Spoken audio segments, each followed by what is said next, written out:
Tuning you in now to the LBX Show with your host, Brandon Willey.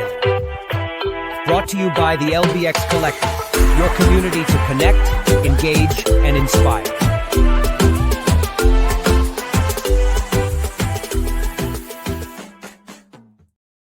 All right. Well, welcome everybody to the LBX Show number 11 for January 12th. So we've got a great show for you today, and I'm super excited for. We've got Kevin Williams covering open and shut. It's all of the latest openings and all the latest closings. We also have Adam Pratt with Arcade Corner, and then we also have Dave Wallace doing some chow time today. So with that being said, let's kick things off with some news you should know.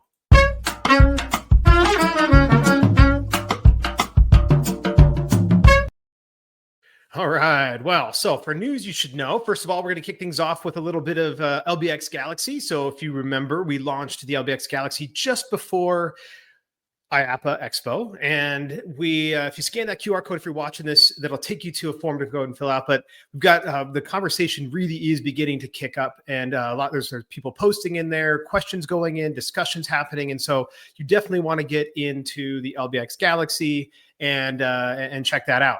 All right. I'm also excited because I am flying out. Actually, as you're listening to this, I am on my way. If you're listening to this Sunday evening, when it comes out, I am on my way to London to basically go to the EAG Show and the Social Immersive Entertainment Expo. So very excited about that. I'll be speaking on one of the panels as well on Wednesday. And then you're going to walk the floor with Kevin Williams and see a few other people and just see what's new and what's going on out there in Europe. And, I thought it was pretty cool as well. So basically, the expo is going to have 100 stands. So stands, 100 exhibitors there's 100 stands, 96 exhibitors, I guess. And they're also not only co-locating with the Social Immersive Entertainment Expo that Kevin Williams put together, but they're co-locating with the London Casino and Gaming Show. So those are going to both sit alongside the EAG. And then this is kind of blowing my mind, and this is what I really want to check out.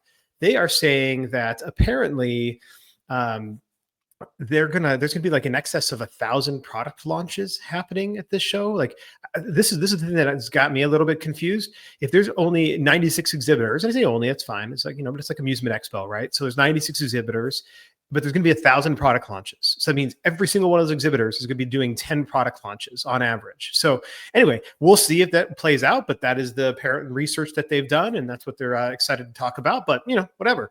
All right. Well, then I get back from London at EAG, and I immediately, within like a day, like laundry, whatever, shower, etc., I hop on another plane and go over to New Orleans for the IAAPA FEC Summit. And you still have time to register. You can register even at the door if you want to come in there. I mean, it's not ideal, but you could do that. So there is still time to register. You can go to IAAPA.org, IAAPA.org, and you can go ahead and get registered there. So it's going to be a good time. It's going to be a busy couple of weeks, but looking forward to it. All right. A couple of other things we got going on here. So Main Event has a unique competition that has just launched for one of their new one of their new facilities. All right. So Main Event in Montclair, California. I didn't actually look up where Montclair, California is, but it's got to be somewhere at least busy enough to support a Main Event. But they are opening January 22nd in 2025, so this year, so just in a couple of weeks. But this is what I thought was pretty cool. This is a unique competition that I don't think they've ever done before, any Main Event. I've certainly never heard of it. And I don't know really if anybody has done this kind of thing before, but it's pretty freaking cool. And that's why I wanted to share it, because I thought this could be something that if you're thinking about opening a venue or a second or third or fourth location or whatever, it's a really unique way to do it. And so basically they're a 51,000 square foot facility. They are going to have, typical stuff. So, they're going to have your bowling, your games, they're going to have food and beverage, billiards. They're going to do Gel Blaster as well as laser tag. So they are including Gel Blaster. Like the Gel Blaster is blowing up, everybody's taking on Gel Blaster. But they're going to be releasing clues each day. They've already started this. So it's January 7th through January 16th. With the first person to find a pin. So basically what happened is they lost a shipment of the final shipment of bowling pins that were lost in transit. And so they're going to be releasing clues and about each pin. And so the first person to find each pin, a bowling pin, will be awarded an invitation for 4 to the venue's exclusive VIP event, and then free games for a year. So the person who finds the golden pin will win free main event for life. I think that means like literally free main event, like free laser tag, free everything. Probably not F&B, I'm guessing, but at least all the attractions. And so, the general manager, Michelle Hughes, said, "We're so devastated about missing shipment of bowling pins, and we need the Montclair community's help tracking them down. We're gearing up for an epic grand opening weekend, and those pins are the final missing piece to the puzzle."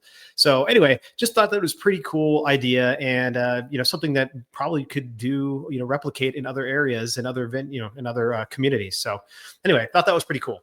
All right. The last thing I want to talk about. So I don't know if you know this, but Disney's Fort Wilderness Campground, they recently did a whole refresh, and the decades-old cabins, they were replaced. And there was a guy, James Robert Morrison. He's the owner of MIMS-based Florida Manufactured Home Sales, acquired 100 of the old cabins last year directly from Disney. So I didn't really know that you could do that, but apparently he did. So back then, back in the spring of last year, Florida Today wrote an article about the cabins being available for purchase. And then Morrison just said things got totally nuts and crazy. And so here, we'll pull up one of the cabins here, and maybe we'll make it a little bit bigger here for you guys. All right. Actually, I don't know if that's bigger or not. I don't know which one looks better. What do you guys think?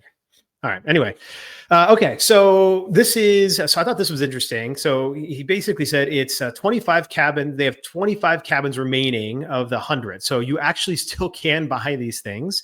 And you basically just have to put down a deposit. He's selling the cabins for $60,000 each. And, some of them have been resold for a higher price, but Morrison is sticking to his price of $60,000. And the cost includes up to delivery up to 100 miles. Additional fees are applied if you want to transport it further. So, if I wanted to get one here in Phoenix, then I would need to, obviously pay a little bit more for it. But basically, they were, given a contract, and they're 1 bedroom, 1 bathroom cabins. So you can see here, I'm going to make this a little bigger here. All right, there we go. So you can see here, it is a single bedroom, kind of like a suite studio style. There is a kitchen. It comes fully furnished.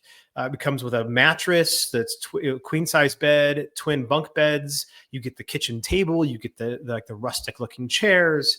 You basically get everything that comes with the cabin, including the stove and the refrigerator. And then there's still lots of little Disney touches to things. So here's the bunk beds and the, in the queen bed, obviously crammed into a single bedroom, but that's fine because it's a cabin. But basically, there's the front door still have a spot to place a magic band. There are Disney-themed toiletry bottles attached to the bathtub wall. There's a sign inside the closet that's addressed to Walt Disney World Resort hotel guests with safety information. And then, there's like your other typical stuff. You even get a Bible in the bedside drawer, which is funny. So he even kept the Bibles in there. So if you're interested in getting one, you can call Morrison, and his number is 40. Like literally, his number was published which is crazy. His number was published in the article, and it's 407-509-8262. So you can call Morrison at 407-509-8262 if you actually do want to get one of these cabins. Hey, look, you could have a piece of Disney history, and it could be a cool little place to stay for your family if you've got a place to drop it. So anyway, or a little escape for, a place to put your in-laws or something like that. So anyway, I thought that was pretty cool, pretty fun. And, that's it. That is the news you should know.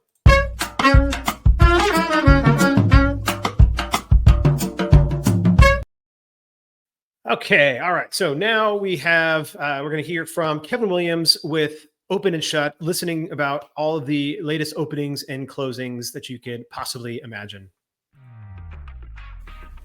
Intercard is the only cashless system designed, developed, and manufactured all under one roof. They introduced cashless technology to the amusement industry and have been leading the way for over 30 years. Cashless systems from Intercard increase customer spending, guest satisfaction, and boost revenues by up to 30%.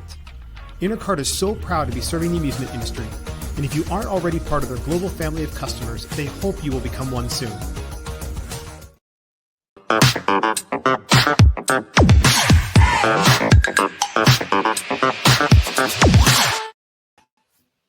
Hey, big hello to everyone in this latest Open and Shut. A crowded couple of days following on from the festivities. We're really being dropped into the middle of all of the entertainment openings. Some interesting ones, so let's jump straight in. And I suppose the first one that I really need to point out is the explosion in golf sim facilities.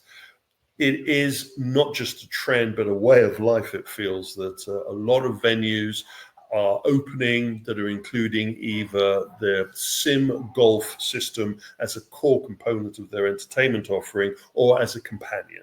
And so we have our friends here with Rough. I quite like the name of the facility, Amsterdam. Again, I'm not sure how big a golfing community it is, but again, that may be an immaterial statement because it seems that these systems are appealing to both the amateur, the specialist, as well as just the inquisitive golfer. Facilities being opened in a shopping center, so it is a unit.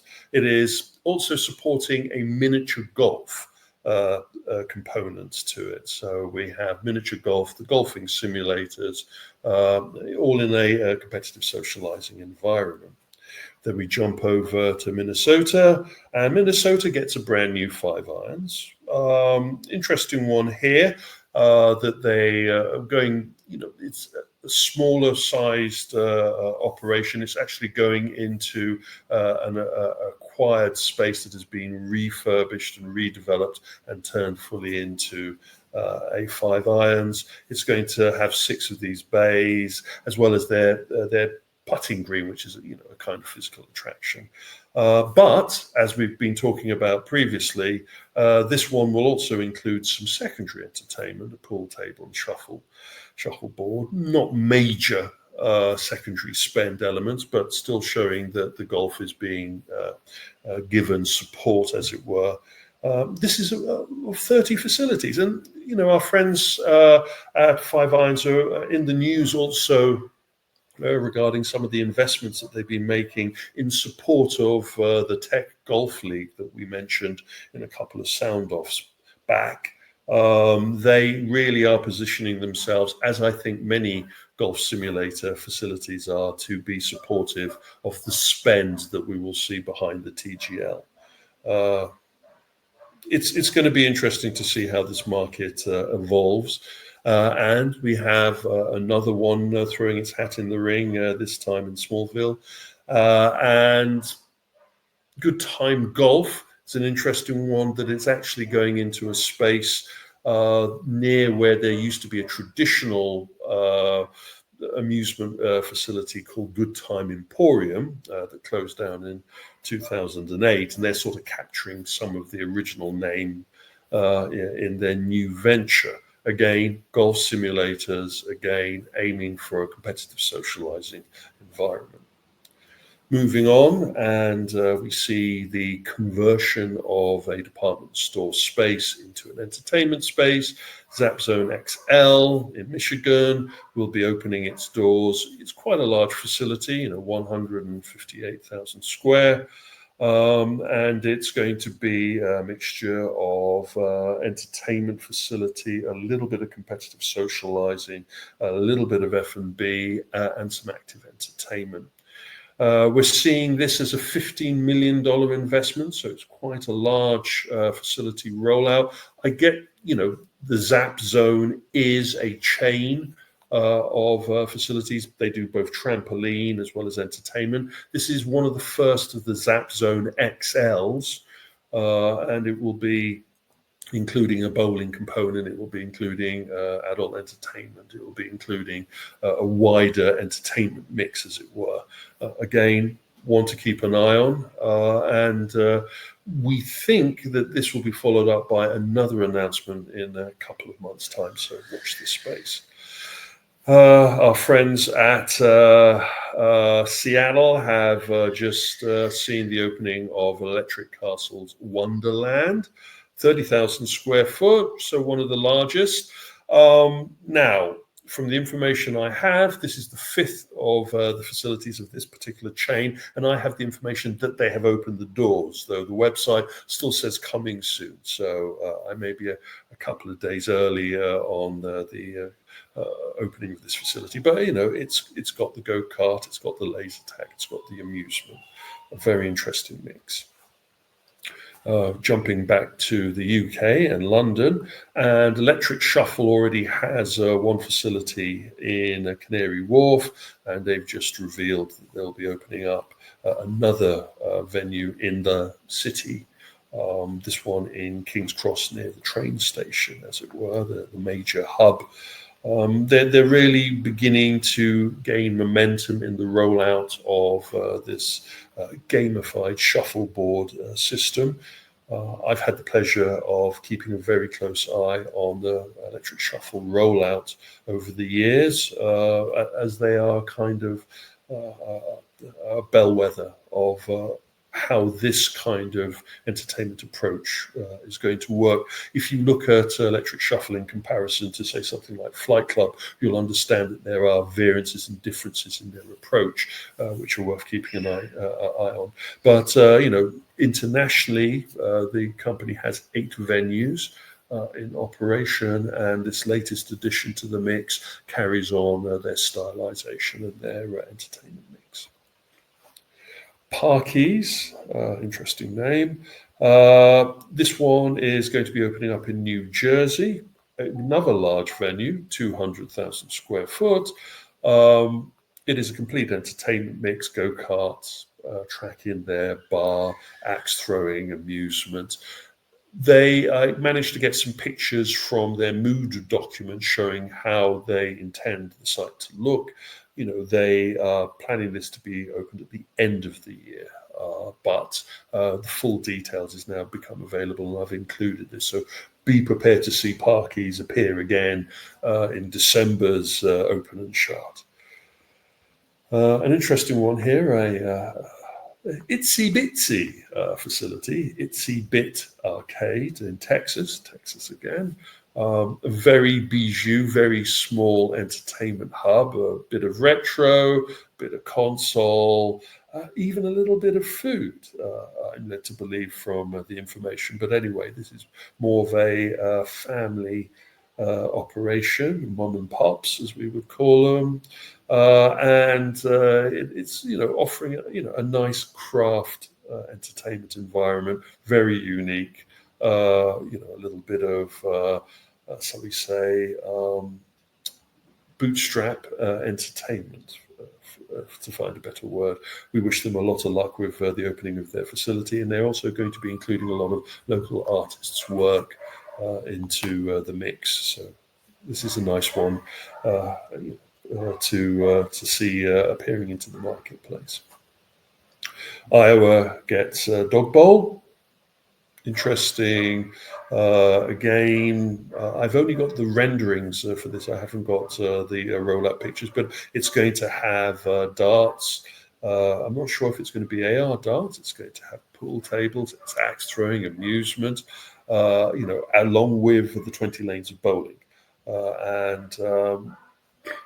This kind of operation is really hoping to pivot itself into a space or a territory that hasn't got this kind of entertainment in its catchment, and we're hoping to get a little bit more idea of what the mix is in this stylization. But the Bowl Dogs bowling brand looks pretty interesting, and we hope to get a lot more idea of what they're going to be rolling out with their mix in the next couple of days.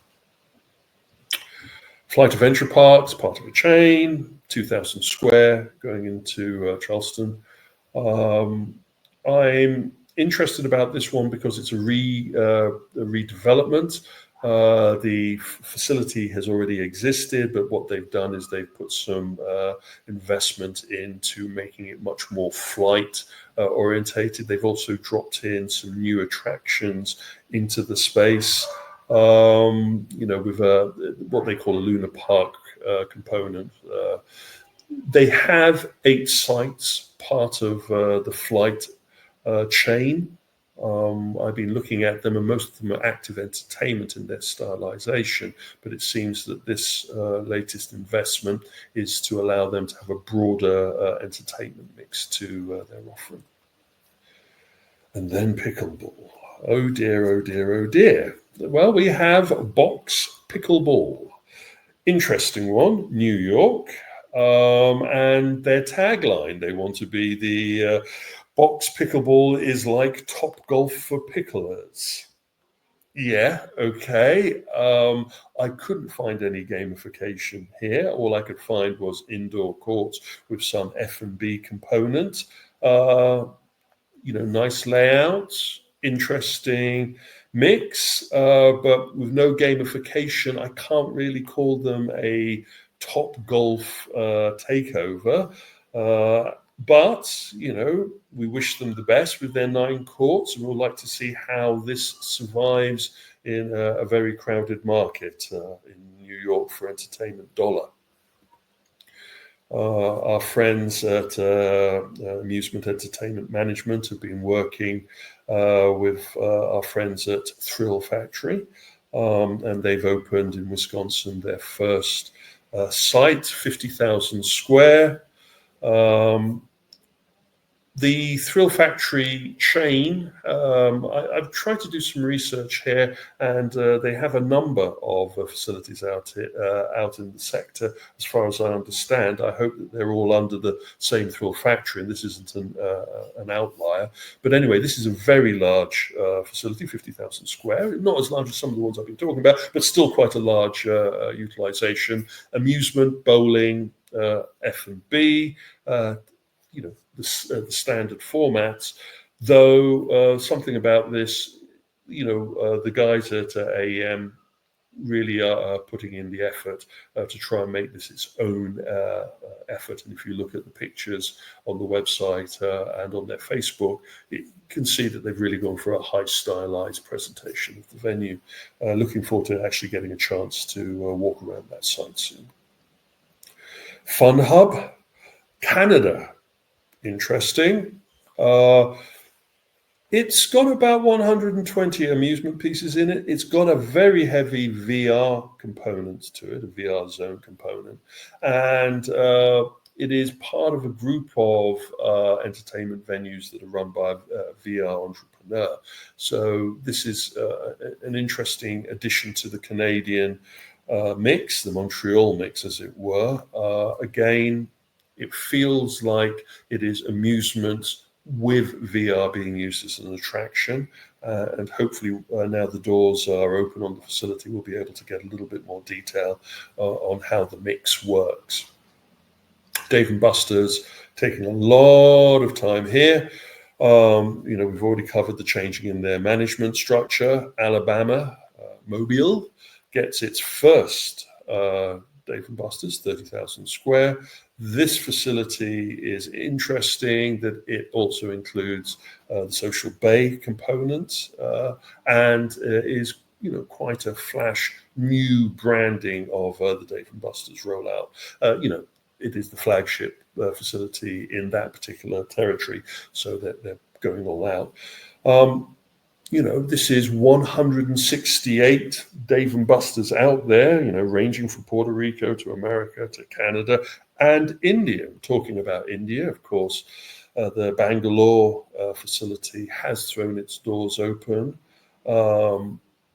It has gone for the reappropriation of key elements of the Dave & Buster's mix, but given an Indian spin. I was looking at the video walk round of this site, and it has its interpretation of the Social Bays added to the mix, though all I could see was the darts. I didn't actually see the arena or the shuffleboard in the video walk round. And this is being developed. Malapai Group in India is working with Dave & Buster's India, and they've already announced that they've got their Mumbai location aimed for spring. So a couple of months, I think 2 months time rollout. So again, Dave & Buster's is really plowing its furrow very deeply here. And also with the partnership allows it to start quite a competitive rollout, remembering that the Indian diaspora has quite a large FEC presence already, with a number of chains successful in that territory. Another Indian one here. Pokido Junior is part of the Pokido trampoline chain, and they've just announced the opening of a Mumbai facility for them. This is quite a large family, but children-focused entertainment space, 11,000 square foot. Ball pit, arcade, a bit of everything here. Again, how many of these will roll out in comparison to the trampoline side, we'll have to wait and see. And then Saudi Arabia, Safor Land, I hope I'm pronouncing that correctly. Again, quite a large mixed-use leisure entertainment. It's got an ice rink, it's got a drop tower, it's got a roller coaster. So quite a large venue, including an amusement component and part of a chain of facilities in that territory. Now to wind down with the shots. And anyone that's driven to Las Vegas from Los Angeles will have driven past Whiskey Pete's, which sat on the California-Nevada border, as it were, on your way to Las Vegas. Well, a couple of years ago, they closed down their amusement park component. And now it's been announced that the whole of the Whiskey Pete's casino resort facility and amusement component will be shutting permanently. I wouldn't be surprised if the property is purchased by a developer and turned into another entertainment chain. But again, we'll have to wait and see how the cards fly on that one. Crystal Bees in Connecticut closed its doors. It had been going since 2016, and in the local news reports, the owners were citing that they could no longer survive due to the economic conditions. It wasn't clear if the economic conditions were number of audience or the price that they had to pay for their operation, but sorry to see that go. And again, we'll have to wait and see if that particular bowling facility is taken over by a new ownership. And then, finally, a nail is put into the coffin. The final nail is put into the coffin of what was London Resorts, and previous to that, what was London Paramount's aspirations of opening. The facility proposal has been going for 14 years now. It was a $3.5 billion project that was going to open a theme park, what some people called the UK's Disneyland. The project has gone through turmoil, confusion, and even had to deal with finding of a rare spider species that saw the Friends of the Earth and all of the other natural bodies protesting the proposal to build the facility.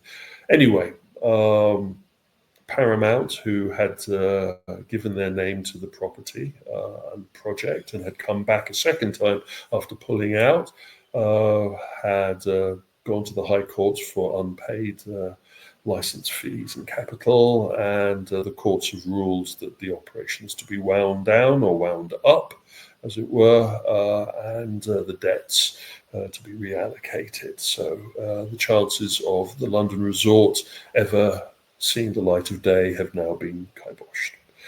It's a bit of a sad one for me because that was a project that I had started on, the origination of the concept of Paramount London, but the cards were not right for that one either. Anyway, that's the end of this particular open and shut. Any questions or any corrections, please hit me up at the LBX Galaxy or on the email. But anyway, wishing you a good one.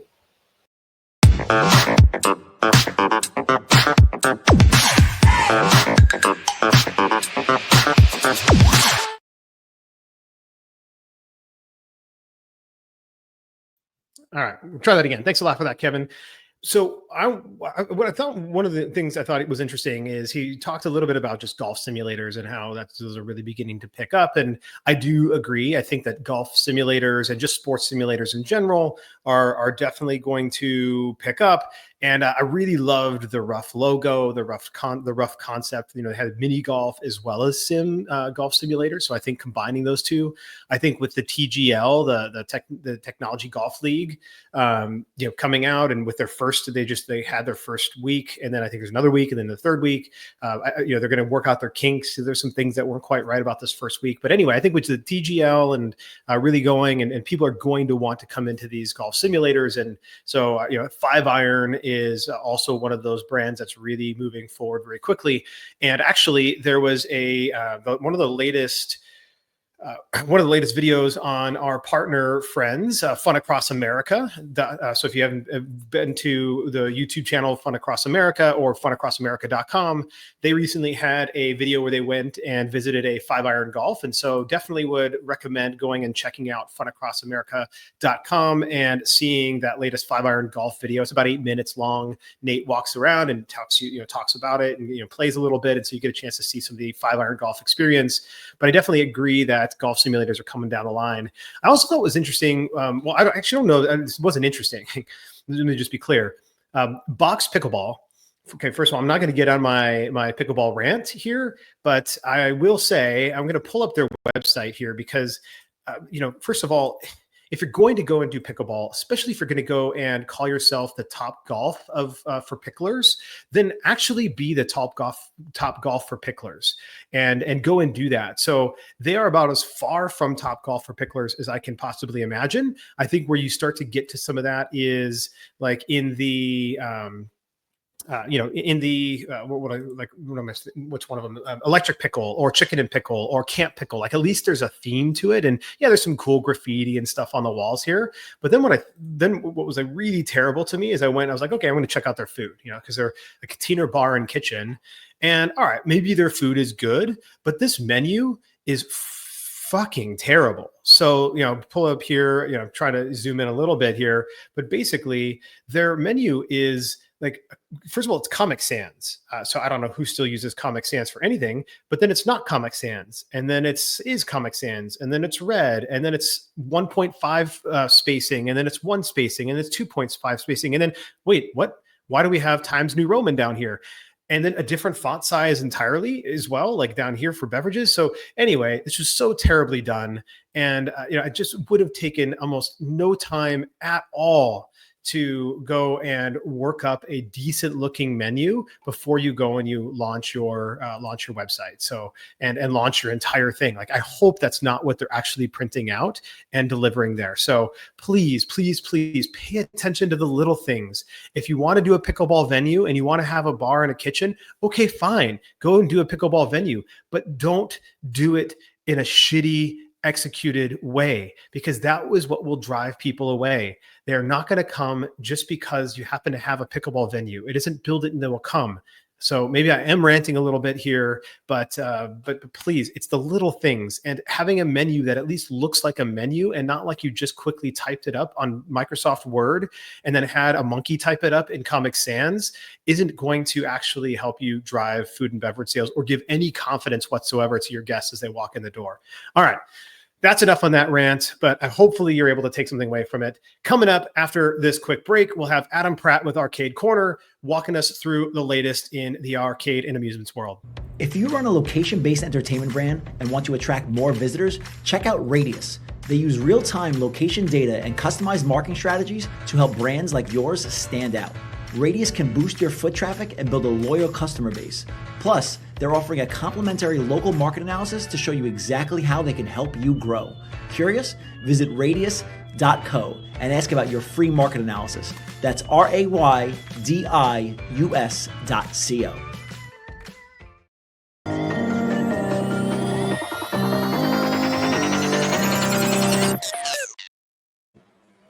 Greetings, it's Adam with Arcade Heroes for the Arcade Corner, and welcome to the latest edition of this segment.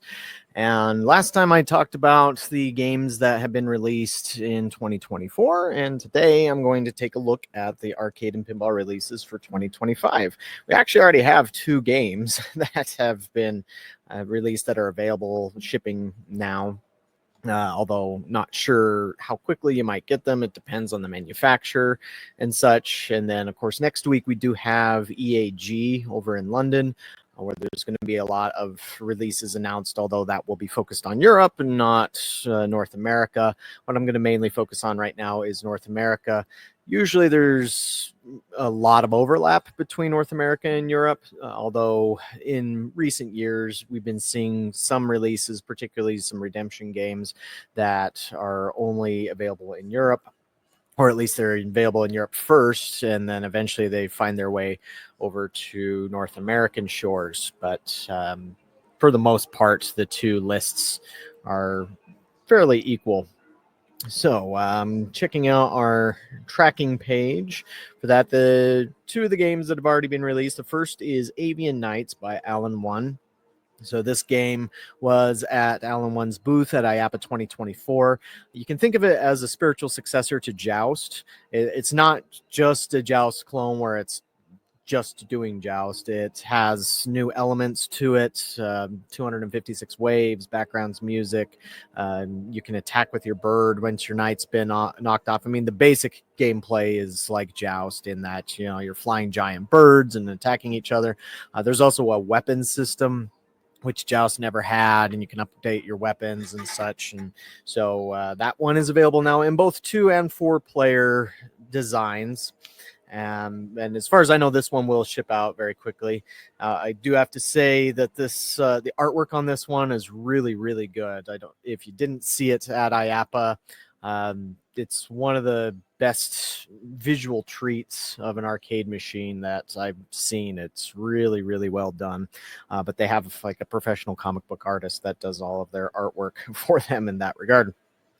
The other game that was announced just right after New Year's, or I think it was announced before New Year's, but unveiled right after, was Dungeons & Dragons: The Eye of the Tyrant, which almost sounds like the Eye of the Tiger, right? But by Stern Pinball. This is at CES 2025, which unfortunately I'm not at myself. I wouldn't mind checking out. From what I hear, Godzilla Kaiju Wars VR is there at the DPVR booth, and there might be a few other arcade-related things, including Dungeons & Dragons: Eye of the Tyrant, if you wanted to check that out. But this employs a bunch of D&D elements into a pinball machine. Now, this isn't the first time that D&D has been done in pinball. Well, the only other time that I can recall was Bally Midway did this back in 1987. But this one right here is far more advanced, far more complex. It has a bunch of cool elements where every single week it will reset the virtual dungeon that you can explore within the game. It has items that you can collect, characters that you can level up, and of course, using Stern's Insider Connected, it's able to save your progress. And so I like that idea behind it. And the story was also designed by Stern themselves. And so if you're into D&D at all, then this is probably going to be a machine that grabs your attention. Although I'm not sure which models are already out there or not. Generally speaking, it does take a little bit of time. And Stern's also been changing things about when they ship stuff out. I think the last game that they did, the Uncanny X-Men, they started shipping out the limited editions first, and then the premiums, and then the pros, or something along those lines. But they're constantly changing that strategy. Now, for coming soon, there's quite a few games that are up on here that we can go over really quick.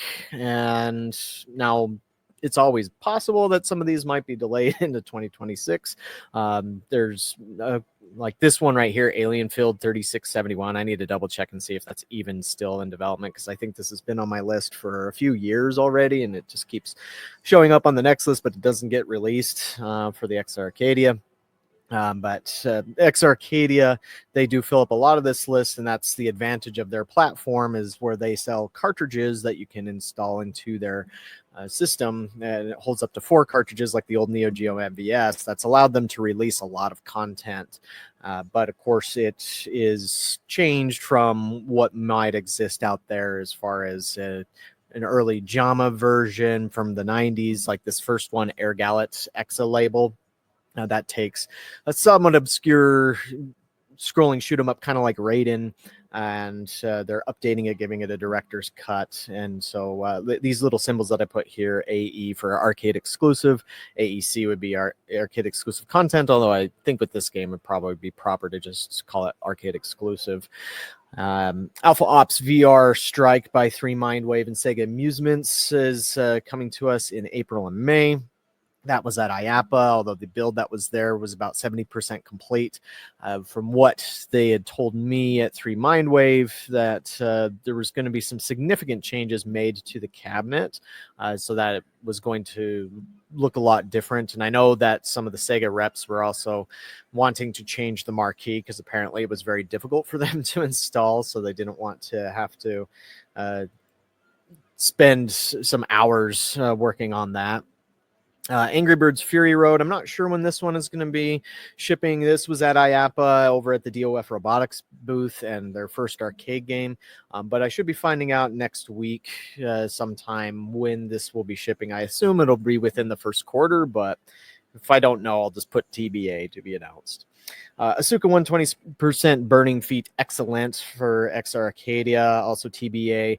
This is a one-on-one fighting game, a 2-dimensional fighting game. It had been released on the Sega Saturn way back in the 90s, but this version is, again, pretty much with everything that the X Arcadia does. It's a director's cut, thus enhancing the game from what might have existed before, correcting bugs, sometimes adding more content, definitely speeding things up so that it responds properly and quickly.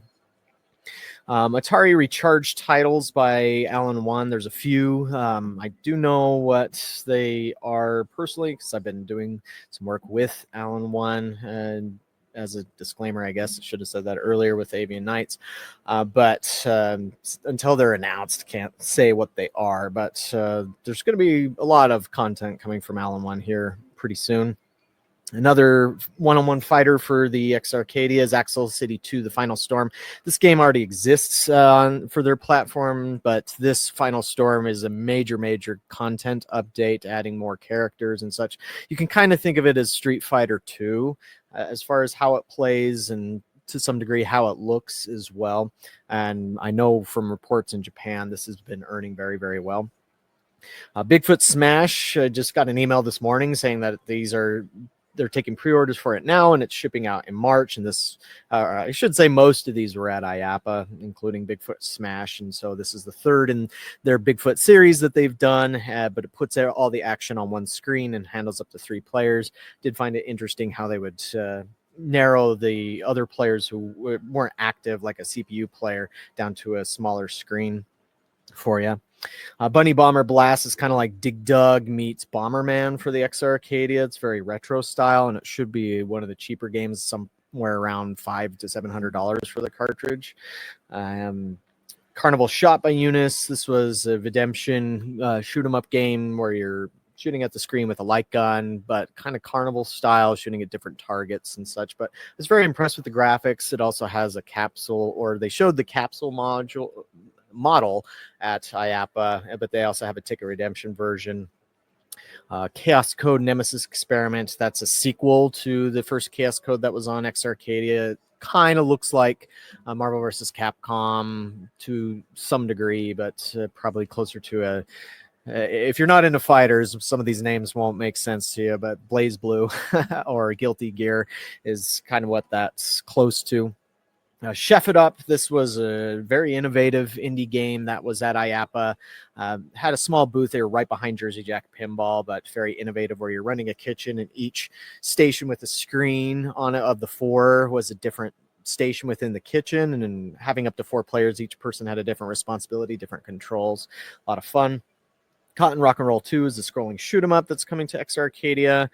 Cyber Blocker R is kind of like Arkanoid for the EXA, and it also will use their trackball controller that they unveiled last year. Demon Bride X again is a director's cut of a one-on-one fighter that had only really been available in Japan prior, called Demon Bride. Daybreak Slam is another one-on-one fighter, but this one's all 3D, and I got to play this at Amusement Expo 2024. Looked really, really good, and was easy for people who really aren't into fighters to get into. Demon Front Exa label. This is a remaster of a Metal Slug-like game called Demon Front, which has mainly been available in Asia, but this was many years ago. I think 20 years ago is when it was first released. So they're remastering it, bringing it into HD. Dino Storm by Eunice. Not sure yet when this one's going to be shipping, but that was a lot of fun. The rowing game that they had at their booth and dinosaurs on it, kind of like Rapid River by Namco. Dojo Masters EX, another one-on-one fighting game, but a very simplified game. It also looks very retro. Eartheon Exa label, also a game that's being developed for the Sega Genesis, but also in conjunction with that, they're doing the an Exa Arcadia version, and so it looks like a Sega Genesis game because of that reason. Exa Arcadia does have a couple of games that they've told me about, but they haven't been announced yet, so I can't unveil what they are yet. Food Fight Frenzy. This is by Retro Arcade Remakes, the guys who did the ice cold beer game. This was supposed to ship out in December, but they missed that launch window. So when I asked them, they said Q1 is most likely. So staying tuned for that. Bandai Namco's Gold Storm Pirates, the sequel to Dead Storm Pirates, that was at IAAPA and looking great. It's going to come out sometime within the next few months. I've also been trying to find out exactly when on that one. Jam and Jelly Excelente, scrolling shoot 'em up, beautiful looking shoot 'em up, looks like a cartoon. That was also at IAAPA. A lot of fun to play, but you have to be into shoot 'em ups to really enjoy it. Kaiju Rampage also coming soon. The light gun game that's LAI's sort of answer to Godzilla, but without the VR headsets and goggles and such. Neon Rush is Eunice's answer to Superbikes 3 with the 2 screens. Beautiful looking game. Perfect Pour by DSM Arcade. This is technically shipping out in February, but it's already out there at a couple bar arcades, and this is an indie game. And this is actually the game that inspired Icy Slush Rush, that this had been developed prior to that, and it is different. The core concept of the game is the same, where you're pouring drinks really quick, but that Perfect Pour has some additional stuff to it that makes it a deeper game. Rage Dragons W is a remaster of an old one-on-one fighter for the EXA. Sailor's Quest 2 VR, the sequel to Sailor's Quest with a VR game. Super Drill will be available here within the next week or two from Amusement Source International. This was at the Ace Amusement booth, kind of like a Dig Dug game where you're drilling down into the ground. I thought it was a lot of fun. The Fallen Angels Revenge. This is one of those games that's been on my list for many, many years. And so still, as far as I know, it's coming, but I just don't know if it really will ship out this year. It's a one-on-one fighting game.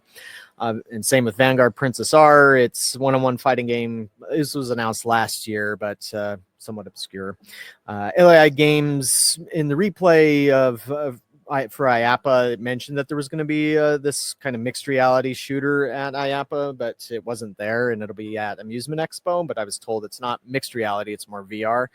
The Warlords remake, also by Retro Arcade Remakes, will be also shipping out soonish. Just don't know when. And then Wild Guns Rawhide, which is a remastered director's cut of Wild Guns that was a popular game on the SNES, will come to Exa Arcadia. And so those are the games that are coming this year to arcades. Which one of these do you think would do great in your venue? And of course, we'll know of a lot more once IAAPA rolls around. Particularly, there's one interesting one you'll want to know about with Perfect Pour come February. It will be announced very soon, but it'll include licensing is what I can say. And so that'll be very interesting. But thanks for watching. We'll see you guys around the next segment.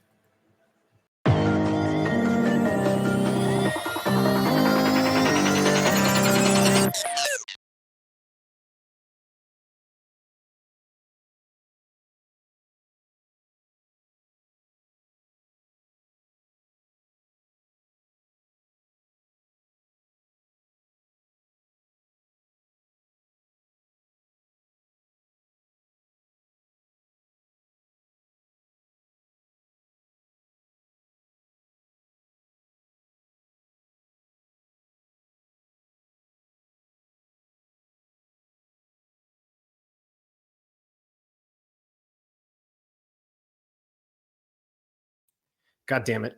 Sorry, guys. I was on mute again.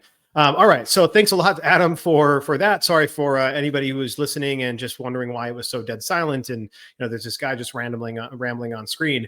Anyway, super excited about Avian Nights coming out. I totally agree with Adam about the fact that the artwork and the gameplay are phenomenal. And it is a little bit, it's, the concept is like Joust, but obviously they couldn't get the Joust brand as part of an old arrangement that Atari had done. And so they couldn't get that as part of the Atari Reimagined series. But I am really excited about the next 3 Atari Recharged titles coming out over the next few months. And, because I love the Asteroids. I think what they did with Asteroids was excellent. And so really excited to see where they go with the next couple of things. So anyway, that is on the Avian Nights. And you can also check out all the latest release updates on arcadeheroes.com. So if you want to learn a little bit more and just stay in touch with what Adam is doing out there, arcadeheroes.com will be a good place to check that out. All right. Now let's hear from Dave Wallace and Chow Time.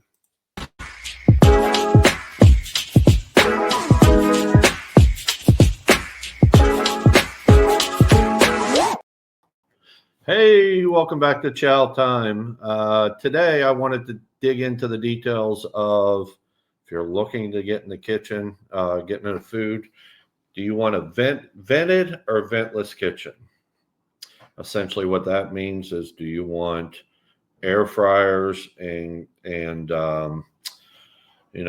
opportunities where you don't have to have a hood and you don't have to have an in-ground grease trap and go in at a lower cost opportunity than a vented kitchen where you have to have a hood and you have to have a grease trap. These are questions I get asked regularly, and it really depends. When you start looking at who do you want to be, first question I ask is, how many seats are you expecting to have, and what kind of food do you want to offer? I can tell you the 4 top food items in the industry is chicken tenders, burgers, pizzas, and wings. Now, how you cook them, you can do all that in a ventless kitchen, but you can also do it much easier in a vented kitchen. And when you start looking at opportunity cost, if I'm building or looking to add it, I would tell you that it's much easier production-wise to go vented, having a hood, but the cost is about double. So I can generally go in and outfit a ventless kitchen all in for about $110,000. But when I start building out a vented kitchen with the hood and the grease trap and some other equipment, I'm about $220,000 to $250,000. Sizable difference, but when I start looking at getting the food out during your peak time, and peak time generally is Friday to 5 to Sunday to 5. That's where it will represent 70 to 85% of your volume, depending on who you are and what market you're in. But that's generally it. You want to make sure that you can get that food out quickly. So for instance, an air fryer, a lot of people like air fryers. It's not a mess. 16-year-olds can operate them and what have you. What they don't realize is it takes about 7 minutes to cook an item, and it's only one item that can be cooked. Well, that one item, if I have 10 tickets, they all come in during my peak time, it's going to take it 7 minutes, one item. And if every one of them had one item and I had 10 tickets, you're 70 minutes to get to that last one through. So it's probably not an effective path if you're looking to drive food sales and not get people upset and start yelping like crazy about how long it took to get your food. And again, everything matters in entertainment, and food and beverage is a critical part of that.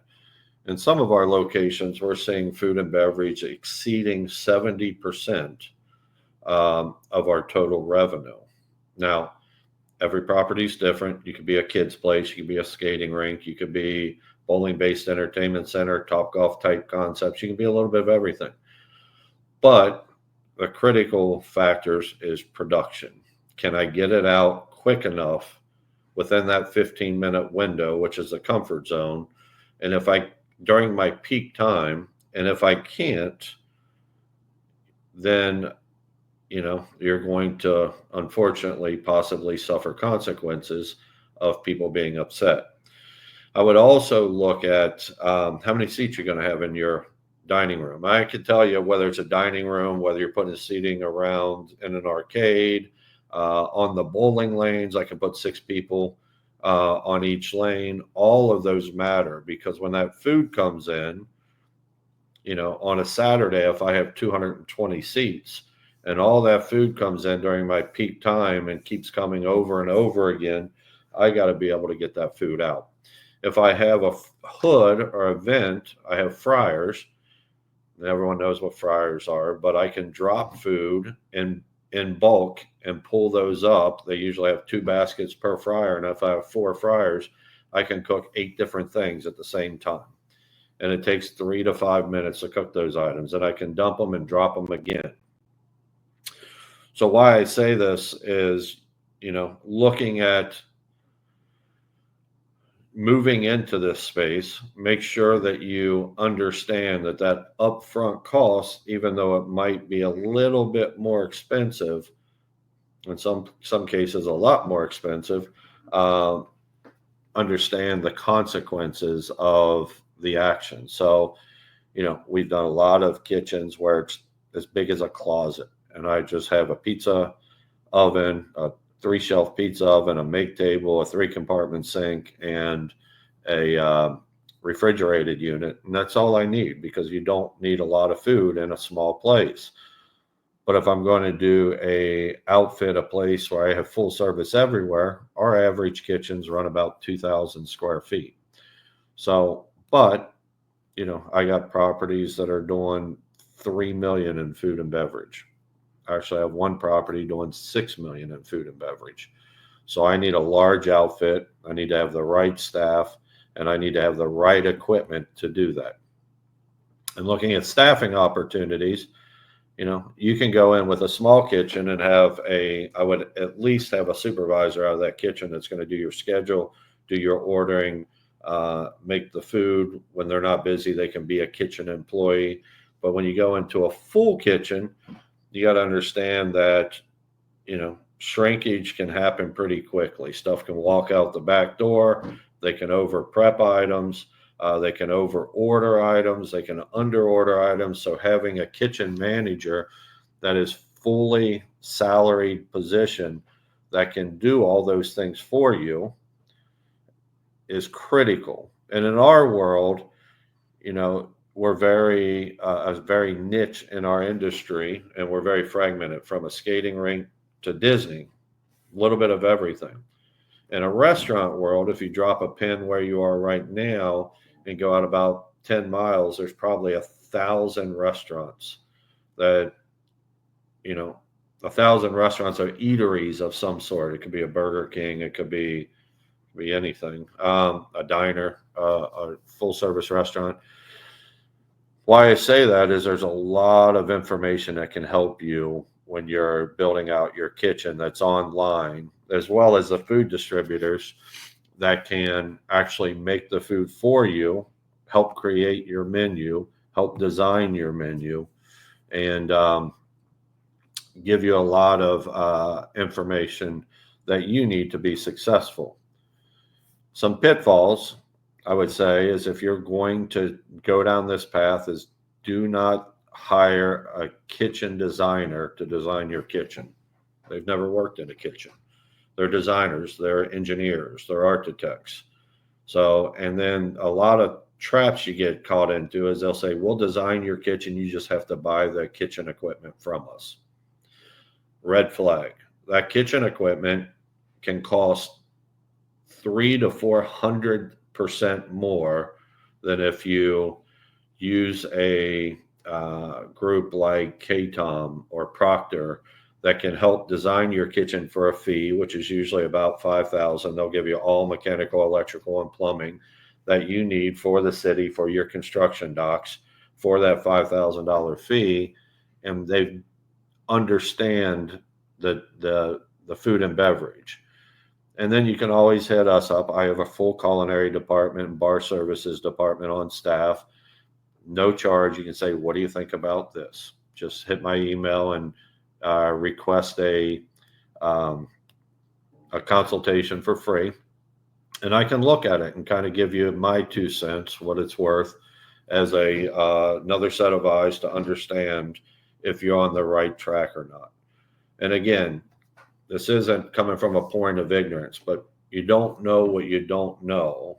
And there's many people that can take advantage of that. So make sure that you're on the right track and understanding, you know, who I want to be in this world of food service and find the right path to get there. Otherwise, it could be very profitable or it could be very painful. So make sure you choose wisely. Well, I appreciate it. That's it. That's it for this session. I'll be back with you more, digging into more details of the food and beverage. Take care.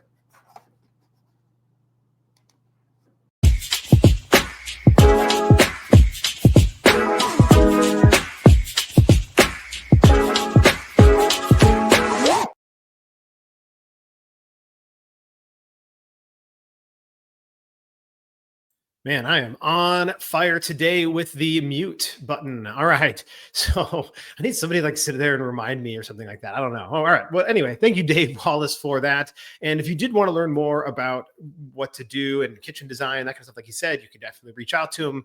And his website is turfwayentertainment.com. You saw the little logo on his shirt. It is Turfway Entertainment Group. And you can go to turfwayentertainment.com to get connected with Dave Wallace and his team.